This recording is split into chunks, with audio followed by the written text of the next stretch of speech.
Hey YouTubers, I hope you're enjoying the content. Before we get to today's video, I want everyone to go hit that bell over by the subscriber button so you're notified every single time I upload. Enjoy the video. Hey YouTubers, and welcome back to another movie discussion this time. I am once again joined by Mikey Savage 21. Mikey, how you doing, man? Hey, what's going on, y'all? You already know it's the king of the sweatiest savages here, ready to talk all things movies. Yeah, man. I love the intro, by the way. Anyway, so guys, we're going to talk today about something that interestingly enough came up a couple days ago. I don't know necessarily when this video is coming up, but it definitely came up. So Sony is launching basically a clean version, I guess, streaming service where they're going to take their movies that they've been making over the course of several years, and they're going to be basically re-releasing them with edited versions, where they take out all the cursing, all the violence, basically any adult type of situation that makes a movie PG-13 or higher, and putting it in it, the good stuff, and putting it into family-friendly content where anyone could basically watch it. At least that's what the MPAA might think at that point. And I just wanted to say, so just going to go down a quick list, not necessarily covering all of them, but they're starting this service with about 24 titles. So we got, just to name a few, 50 First Dates, Big Daddy, Captain Phillips, Easy A, Elysium, Ghostbusters, Hancock, Inferno, Moneyball, Pixel, all of the Spider-Man movies, Step Brothers, Talladega Nights, and White House Down. That's just to name a couple of them. It's not all of them. And obviously, we're looking at this. We got a lot of the Adam Sandler movies. Makes a couple sense. The Ghostbusters movies, they're definitely those are definitely classics. Now, are we talking the classic Ghostbusters, or are we talking the remake Ghostbusters? We're talking classic Ghostbusters at this point. Okay. But so, Crouching Tiger, Hidden Dragon, there's just a lot of these movies out there. But so with this initiative, though, I wanted to talk about whether or not this is an actual good thing, and kind of delving into not only mine but Mikey, maybe your past as well, when it comes to watching movies of this nature and when you were a kid and how they might have impacted you, and also kind of talking about how moral grasping, what is the audience here, and for what reasons would this be a good thing for certain people, and how can this be kind of seen as how is this seen as a kind of stifling of creative art and creative nature for these particular movies that were released and distributed and promoted for the reasons potentially why they're actually being dumbed down right now with strategic editing and anything that they do in order to fix the particular edits. So, just going off that, Mikey, what are your thoughts on this thing? Do you think that this is a good thing for the entire family, or is this kind of a assault on creative potential and nature of films? Well, to me, basically, it sounds like what they're doing is they're just basically doing what television has automatically done for years. They just take movies, take all the good stuff out, and make it clean. But this time, they're just going to charge people for it. So it's just kind of like, oh, we found a new way to charge you for something else, and we're going to take all the good stuff out of it. Now, you were speaking about, when I was younger. When I was younger, I watched a lot of uncensored stuff. My dad would have me watching the Child's Play franchises. I watched The Exorcist and all types of horror movies growing up. So I don't think they necessarily affected me or shaped me in any way. If anything, they just gave me a greater respect and understanding for the horror genre that it was, and compared to what it is now, it's not always been as great. But I think for me, it just kind of showed me when I was younger, okay, these aren't real. This isn't real. This is just someone telling a story and trying to scare you by telling you this story. And so by them taking certain things out, like taking curse words out and taking sex scenes out, okay, fine. I get you want to take the sex scenes out. That's fine. If you want to take the curse words out, Okay, that's fine. I get that as well. But certain scenes just kind of add to the movie. And when you just go in and start hacking and chopping away, you're going to end up with something like with Batman v Superman or with the original Watchmen films. You're going to have something that's hacked to death, and you're not going to be able to understand the concepts or the characters. Plus, on top of that, you're stifling the creativity of the director, the producers, and the actors within the film. So I would love to know what the actors like Adam Sandler, what does he think about this? Because again, a lot of the films you named were Adam Sandler films. So I would be really curious to know what Adam Sandler thinks about this. And there and again, we've seen the model of someone like Ice Cube who says, okay, I try not to curse or try to do too much bad things in my movies anymore because my kids ultimately are going to see that and they're going to emulate what I say and what I do. So they try to do more kid-friendly things. But I think, if anything, this is just someone just using the excuse to make more money off of people in form of a new platform. Because they know a lot of people are cable cutters now, and they just watch stuff online and use streaming services. So they're just like, okay, well now, instead of you buying Netflix or Hulu or whatever and paying for that subscription, you can get a subscription to our thing, and it's completely kid-friendly. So you can just turn on the television and let your kids watch it. And you don't have to worry about any uncomfortable or awkward scenes come up that you don't have to explain. And there and again, some of the movies that you named don't really have that many awkward scenes. Now, something like Amazing Spider-Man 2, there wasn't really that much cursing in there. I mean, as far as the comic book violence goes, I mean, if we can watch that on Disney Channel and Disney puts it out, I think it's okay. But again, that's just my opinion on this whole thing. Now, if they had rights to something like Deadpool and were trying to like take all the stuff out of that, that's one thing. That's understandable. But at the same time, you're stifling the character of Wade Wilson. That's what Wade Wilson does. He likes to curse. He likes to have sex. He likes to have all kinds of drunken adventures and whatnot. So to me, I think this is just an excuse to just basically make people pay more money for the same content they have already seen, especially if it's movies that have already came out, like Easy A or Big Daddy or 50 First Dates and other movies like that. We've already seen these movies, and they've already aired on television. So the people who have wanted to see it on television have already seen it. I definitely understand where you're coming from there, and just because I recently, when we were recording this, when you were talking, I looked up Slash Film has actually also started covering this as well, and they're mad about it. I think it's actually really interesting. One of the things, just kind of scanning what they have to say here, what you were saying, like, what does Stars think about this? And they posted a tweet from Seth Rogen that says, "Holy shit, please don't do these to our movies." See, that's what I'm talking about.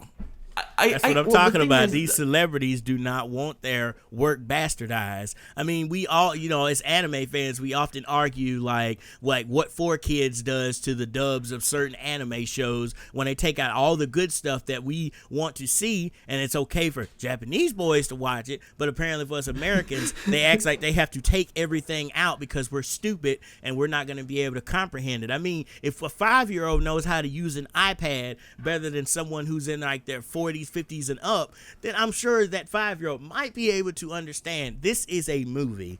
I can handle this. This is a movie. I know for a fact I shouldn't say these words because if I do, my mom or dad might pop me in the mouth or make me wash my mouth out with soap. So, like I said, I think this whole thing is crazy. And Seth Rogen, you have every right to be mad about this whole thing and be pissed because it's basically, again, stifling the creativity. If we wanted a censored down, watered down version, just watch the television version. And there and again, they're just trying to do this to make money off of people. Well, the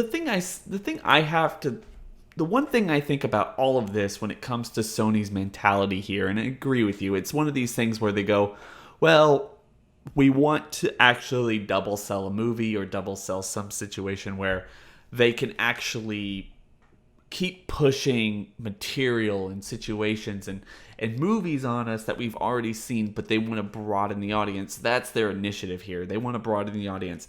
They want to give parents or guardians or any of these other people a way to go, look, these are some of my favorite films, and now you can watch them. I can share these with my children or the people I'm looking after and not have to worry about the sensitive material that's in it, or thinking about like trying to think of before you start watching it or something, there's this sensitive scene here.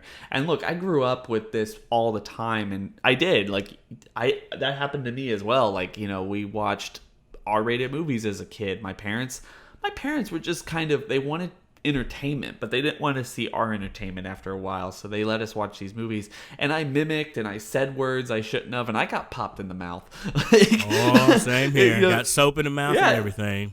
And like that, honestly, like, just for me personally, that's part of growing up. I think that's part of growing up and understanding and learning like what is and isn't acceptable socially and everything. And the only thing I really believe about this that could be socially damaging, and you're right, like it's not like we haven't necessarily seen this on television for the longest time. I think there's, this is what happens when you find a man in the Alps. I'm tired of this Monday through Friday plane or something, this is a situation where children are being spoon-fed movies that are not necessarily made in the way that they're actually being watched, or have been butchered from the way that they were actually intended to be seen. And I think that is like what Seth Rogen has said, and what you were saying is a situation where they're wondering, like, at what point does this manipulation of the creativity that we brought to the screen, or the story that we intended to tell, get bastardized from actually the I guess whittling down of what it is in order to make it family friendly for all audiences. Because the thing is the real thing here is, and I'm not necessarily sure exactly how many of these are, there are a couple here that are definitely R. A lot of them also are PG-13, which strikes me. I understand that there are younger kids than 13, but I've never taken a PG-13 movie.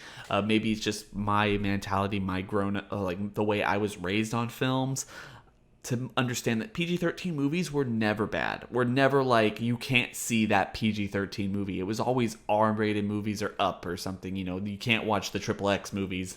Right, or NC-17. Not the Vin Diesel. No, not the Vin Diesel movies, but you can't watch. When I was a kid, it was XXX, and then it was NC-17 at some point. But you can't watch those movies. But PG-13 were never bad. And just looking at the list here, there are some R-rated movies I can understand, but that's bastardizing the material. If they made a movie that was supposed to be R and was sold as being R, then that is the right way to watch it.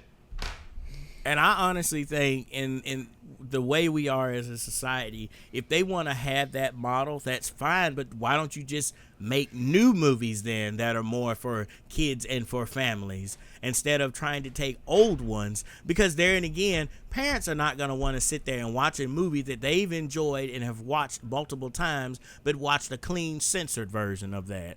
They're not going to want to do that. And then if you want to just sit them in front of something and show them a movie, then show them something that they want to actually watch. I mean, if you're getting to the point where you're trying to cut everything up just so you parents can be nostalgic and show it to their kids, that's not necessarily going to happen, because there and again, they're going to have to sit there and watch it. And basically, if you take this, it's also like this with music as well. Certain music is cut and censored for the radio and everything. Well, then you have certain songs where the song is basically bleeped all the way through, and you're not basically able to understand or hear anything of what that person was saying. Like a Seth Rogen movie. Seth Rogen's movies have curse words in them like almost every 5 minutes. At that point, you're basically going to be cutting out so many scenes, the movie is not going to make sense. So I think once this comes out and they do this and they see that no one is buying into this, no one wants to pay content for movies that they're not even getting the full content for. That's like me going into Walmart and saying, hey, I want that Tupac album. No, if I want the Tupac album, I'm going to Best Buy when I can get the explicit version so I can hear everything that Tupac has said, not some watered down version. Excuse my language. I want to hear everything. And that's just me personally, though.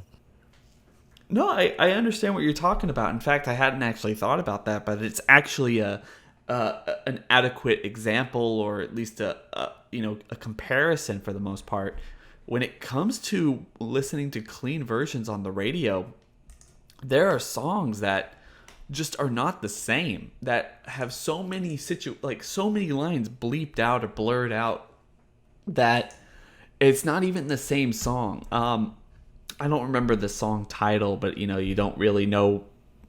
I don't remember the song title. The thing is, like, there are so many, and you start listening to that, you get honestly the thing about that, and the only thing I can think about with the clean versions of radio songs, because I'm a little old, I don't like, and I still have a kind of a crappy car, don't necessarily drive, and I still listen to the radio because I don't really listen to podcasts or anything else. I listen to the radio, and I start listening to new songs, and of course a lot of those songs, like you said, are watered down for radio.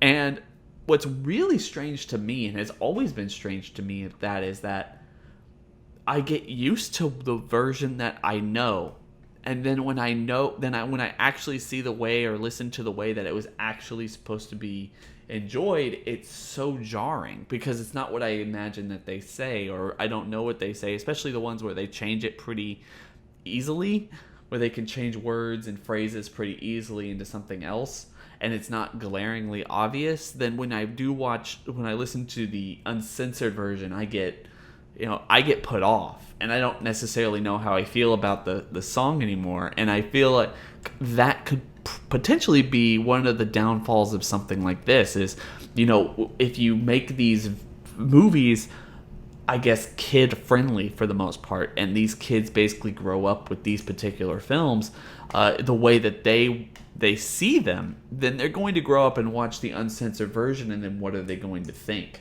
Or what are they going to think about not necessarily being told the truth, or being shown the legitimate version the way it was supposed to be seen their entire lives? And not that that's a huge sacrifice. I don't feel like it's so jarring that it completely shapes anyone's worldview. But at the same time, I do think that one of the things that's made me who I am is the fact that I did watch those PG-13 or R-rated movies when I really, really shouldn't have seen that stuff as a kid. And I got a huge appreciation for the way that movies are created, and for what audiences and all this other stuff. If you water everything down that's put into a movie to make it acceptable for all audiences, then you basically lose what the movie was supposed to be distributed for, who it was supposed to be distributed for, and what it was supposed to be and mean. Right. And going on along the lines of what you were saying about, like, when it comes to music and how it's chopped up, like, I'll give you two examples. I wrote down two examples. One example of, I heard a radio version of I'm in Love with a Stripper. Now, we've all heard the Mike Jones song with T-Pain and everything. But when I heard the watered down version, I heard I'm in love with a dancer, or in some cases, I'm in love with a dipper. Now, I didn't know what a dipper meant. I was like, oh, you're in love with someone who dips. Okay, that's cool. I'm in love with a dancer. I mean, I'm not dumb. At that point, I'm like, dancer? Okay, you can just equate that to stripper. Just go ahead and say the word stripper. And then you have an extreme case with, like, Nick Jonas's song Jealous. He released a remix, and all he took was, he added someone else in singing. Okay, that's different. He added in one word, and I saw this parent going absolutely crazy on Nick Jonas, saying like, oh, you were so kid friendly, and then you had to put this word in here. And I'm like, it's one word. He added the F word into the chorus. Okay, big deal. It's not like he was cursing all throughout. He added in one F word. And to me, it didn't really change the tone of the song. The song is still talking about someone is jealous. Just like with the movie Easy A, you can take out all the cursing and take all the sexual innuendos out. At the end of the day, it's about a woman who is a lazy teacher and is trying to get an easy A for these kids, so she can impress this guy that she wants to be with. So even when you take all of the stuff out, people are still going to be able to read along the lines and be like, oh, I know what you were going there. It's like with kid-friendly movies when they try to make these sexual innuendos, and the kids like, oh, I don't get that. But then the adults were sitting in the audience like, yeah, I get that joke. I definitely get that, Joe. I see what you were going for there. And the kids are so smart nowadays. Like, you have 5-year-olds who know what words mean. You're like, how do you know what that word means? I'm like, how do you not know what that word means? And then they look at you crazy. So I think it's basically been embedded into our culture now.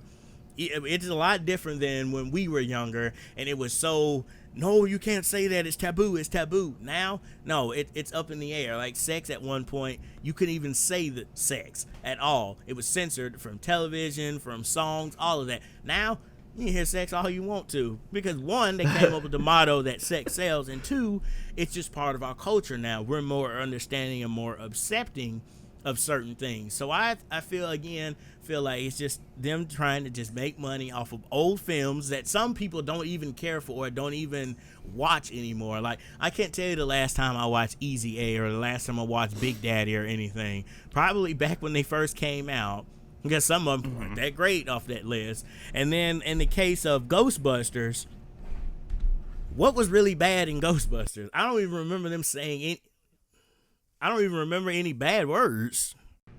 Well, yeah, there's bad words, but with like in Ghostbusters, it's like, is this true? Yes, this man has a small dick or something, like, that type of stuff. Sure, but with Ghostbusters, I really think what it kind of boils down to, at least, is, you would probably have to cut the ghost blowjob scene, but like, that has no context as a kid. Right. That has like really no context as a kid anyway. I mean, I'm sorry. Maybe I just grew up in a different time, but young kids today would know exactly what's going on. I know I didn't when I first saw it. And with Easy A, like, you're right. Like, with Easy A, what's the point of even doing, like, if you take out everything about that movie that's not kid friendly, does it even have a plot anymore? I mean, Easy A, that's part of her character. Her character is trying to help out this dude by lying and saying I had sex. If you take out that whole concept, then you have no movie. The whole basis of that movie was the Scarlet Letter. Could you imagine reading the Scarlet Letter and taking out the fact that she slept with someone without a wedlock? You don't have a story then. You basically have a story about a woman who's wearing an A. Well, why is she wearing an A? Well, you get it. I don't know why she's wearing an A. You have a story where everyone treats a woman terribly for no reason. But like, oh yeah, so yeah, like, if you take away that particular thing without all the context, and that's the problem. That's the problem in the situation that we have here. Is it's not that this is terrible. I want to reiterate this before we go. I want to reiterate that the fact that this is not necessarily terrible. I understand the thought process that goes behind this. There is a certain portion of the population that didn't grow up like you or I, that got to watch these particular movies when we were kids. And yeah, we made those mistakes where we got, like you said, you got popped in the mouth, you got to wash your mouth out with soap and all this other stuff. You got punished. But I feel like I'm better off as a creative being, or at least as a person, for having, gone through that, understood that, and basically had to interpret that stuff from a younger age than if I was coddled. Right, and exactly. My only problem with this, and I understand this is just a perception, and from this video, I don't think you or I want to make the perception at all, at the very least, that we or the studio or someone else knows better on how to raise people's children and what content is better for them. And I do believe that there is a situation out there where Sony has, any one of those movies on that list is a favorite of somebody who has a child who is concerned because they cannot show that to their child. They can't experience the joy of watching their favorite movie with their child because of certain adult-related themes or content from the movie. And that's what this service is trying to provide for families. I completely understand that. My only thought here is that we have a situation where I don't believe, my own personal belief is, you shouldn't have to coddle children. I don't think that you should coddle children. I think that they understand, like you said, they understand the difference between real life and a movie. And if they don't, then helping them watch these movies will show them, especially showing movies with consequences, especially like PG-13 and R-rated movies, that there are consequences for violence or any of this other stuff, and not watering that down. And then I definitely think that there is a reason why people make content that receives a certain grade from the MPAA, and that's the stuff they wanted. That's the stuff they agreed to release. And this is a watered down version that's promoted not by television. I mean, television's one thing, but a movie studio re-releasing this stuff in order to garner more views on old content that's been around for decades. Some of these things have been around for decades.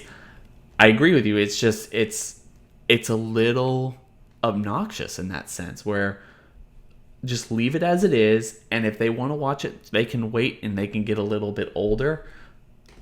But that's just my opinion. And it also makes it seem like the studio is running out of ideas and content in general, and it's just going to focus more on the streaming thing, to now where they're going to charge people again to watch the same thing that they either saw as a child, and then they want to show that to their child now. They're basically just recharging them to watch the movie again, but taking out a lot of the scenes. And again, as much as I have raved and ranted about how much I don't like it, I understand the thought process behind it. But there and again, you can't tell someone how to raise their child. You ought to give them that option. And I guess this service does give them the option, because if I had a kid, I either have the option of showing him the regular version of Ghostbusters, or I could just say, well, you know what, I'm going to show him the kid-friendly of Ghostbusters, and then when he gets older, I'll show him the real Ghostbusters and explain to him, okay, this is why I didn't show it to you, and then explain it to him. But at least I would still be taking that time to explain it to him, and Sony's basically giving parents that option of whether or not they want to show this to their child or not to want to show it to their child. So, and that outright, I think, is a genius idea. But the overall structure is, again, you're going to have a lot of people who are upset about this. Directors, producers, actors. They're basically going to say, well, they're going to basically try to find some way to sue these companies for taking their work and just transforming it. And again, it just makes it seem like Sony has nothing better to do but take old movies, chop them up, and again, take out a lot of great narrative plot points that make the movies great in the first place, or that explain why certain characters are and why they end up the way they do at the end of the film. They're taking that out and just, again, charging people for it. So, like I said, to me, I see the good in this, but then I ultimately just see more negative surrounding this than anything. No, I completely agree. Anyway, guys, we want you to go down to the comment section below. We want you to share your thoughts and opinions about this particular situation that Sony is trying to put us in, or trying to sell to the greater community, the greater audience of movies, movie watchers, and everything like that. What are your thoughts on it? Obviously, this is kind of more of a in the life moment type of thing. Where do you stand, and what are your thoughts on it? But anyway, with that being said, I want everyone to go to the description section below, and please make sure to hit the link for Mikey's channel. The guy makes some really awesome content. The guy, he talks about movies, speculation, all this other stuff. He does some really interesting kind of thought talks and everything. His Testify talks are really interesting as well.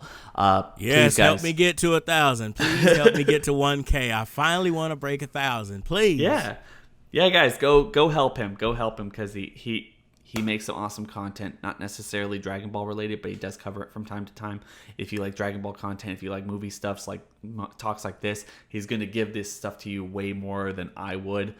So please make sure to go help him out. Anyway, guys, with that being said, don't forget to rate, comment, subscribe. Please, if you subscribe already, hit the bell right next to the subscription button, because it's going to notify you every single time that I upload. But with that being said, guys, we all hope you have a good day.